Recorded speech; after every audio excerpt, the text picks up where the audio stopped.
Hi, I'm Psiman, and in today's video I'm going to be sharing with you my thoughts on the Logitech G603 wireless gaming mouse that I've picked up recently.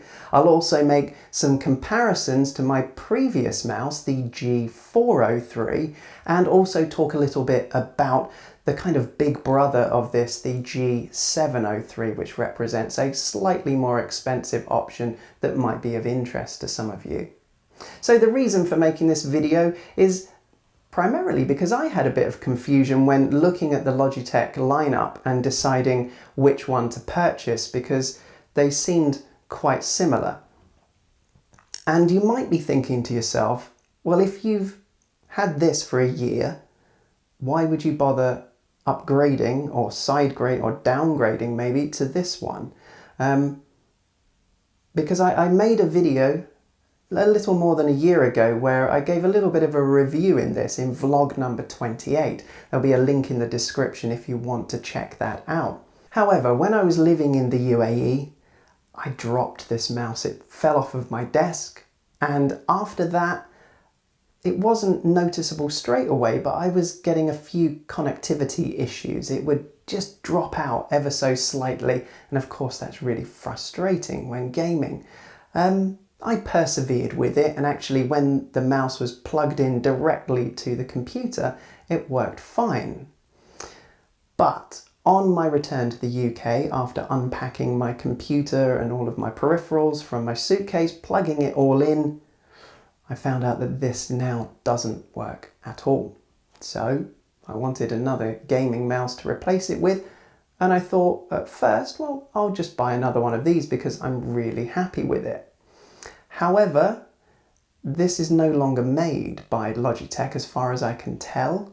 When looking online, I could find used ones for over £100, but really it's not worth that price when you consider that this only cost me £45, and both are very similar in the way that they feel. To be honest, I can't tell any difference in gaming performance between either of these, and as I said in my previous video, I can't tell any difference between this one and a decent wired gaming mouse. Logitech have really hit the nail on the head when it came to producing a mouse that gives that same sort of performance, at least for me. I mean, I play quite a lot of FPS games. I really like Apex Legends, as I mentioned in my previous video. I love to play a bit of PUBG and a bit of Call of Duty multiplayer as well. This serves me fine. Now, maybe for some of those top level gamers who are gaming at 240 frames per second playing Counter-Strike Go, maybe this isn't good enough for them, but I honestly don't know. So as far as performance goes, both of these seem identical to me, although this does have a newer sensor and a later version of the connectivity, the Bluetooth connectivity, and it's called Lightspeed in this one. But yeah, better, maybe it is, but I can't tell a difference. The difference really is in a couple of other features. Firstly, this mouse has RGB lighting, which is a feature that is of absolutely no interest to me at all. I don't use RGB on my computer. I have a completely sealed case. It's tucked away. I don't want to look at it. And on a mouse, well, your hand goes over the top of where the main light is. So for me, no. RGB lighting is something I would not pay a penny more to have. But there is one lighting feature that this does have, which is quite nice, and that's built into the scroll wheel. It has a battery life indicator. So green, meaning it's got a good charge, amber, red, and then a blinking red light means it needs to be charged very soon. So this is quite a nice feature. When you switch your PC on, it will show you the battery life on here without having to boot up the software. So a red blinking light, just plug the cable in and you can continue using it and charging it, and then hopefully give you enough charge to get through your gaming session once you disconnect it and reattach the Bluetooth USB dongle to the cable. In fact, both of those have that feature. They have an extender cable that you put close to your mouse pad with the USB dongle in it to make sure you get a very strong signal with no interference. Another feature where they differ is with that cable. The cable can be plugged directly into this mouse because it has an internal battery. This does not. It has a feature that I prefer, and that is it has a couple of AA batteries. I've got Duracells in here at the moment, but once these die, I will be replacing them with rechargeable batteries. And that's a feature I really like, that if it dies or it's close to dying, I can just take those batteries out, put in a fresh pair, put my rechargeables out of this into a charger, get them charging, and the downtime of wireless gaming would only be 30 seconds, a minute maybe. Whereas with this, if I forget to keep it charged, which to be honest, I didn't do very often because you've got a very long play life on this, 30 hours or more, I believe. So I would try to get into the habit of, at the end of every gaming session or every other gaming session, plug it in. Even though my computer would be switched off, power is still fed through to the USB ports and charging the mouse. Although I am a bit of an idiot, and on a couple of occasions I forgot to do that and the charge got so low that I needed to game in wired mode.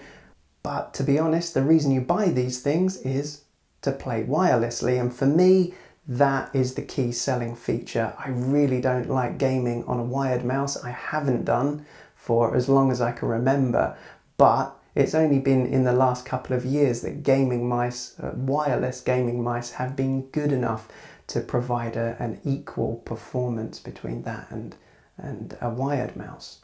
One other feature that may influence your decision is the buttons.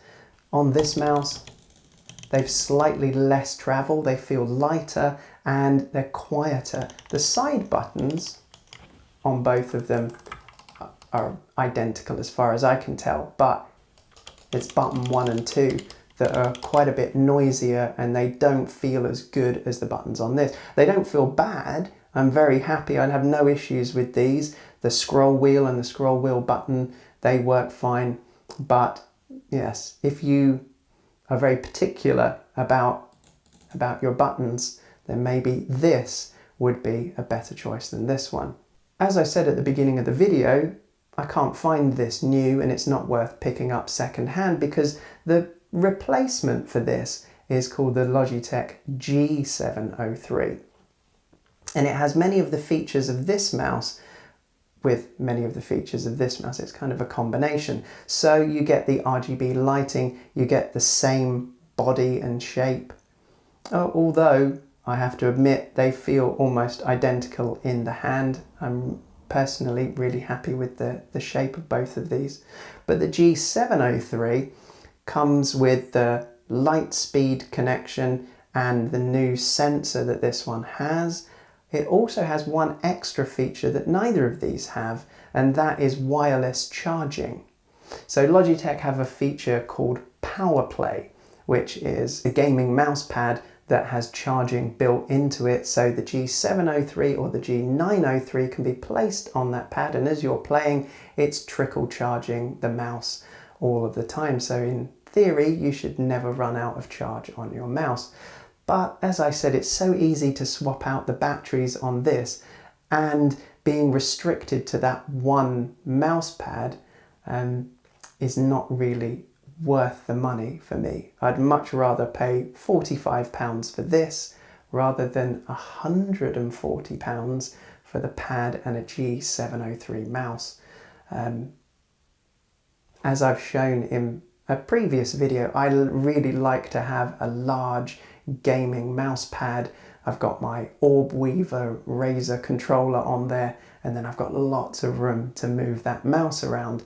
I would hate to sacrifice that to have a smaller gaming pad just so I can charge the thing wirelessly. But if you're used to playing on one of the pads that's only about a foot wide, then I think you'd be quite happy with that if a wireless charging solution is what you're really looking for.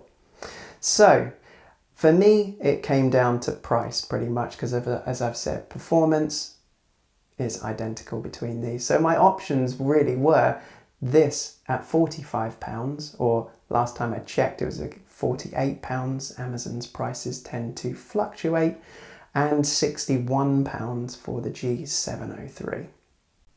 So hopefully the contents in this video have helped you to see the differences between the G403, the 603 and the 703, and will make purchasing one of them easier than it was before. And if you are seriously considering a purchase, please check out my Amazon affiliate links in the description, because a small percentage of valid purchases will come back to me, and a little bit of income will go a long way towards helping continue this channel and you know, allowing me to make what I love, YouTube videos to talk about gaming and tech and other related topics. So thank you very much for watching. From my games room to wherever you are, this is Psiman signing off. Bye bye.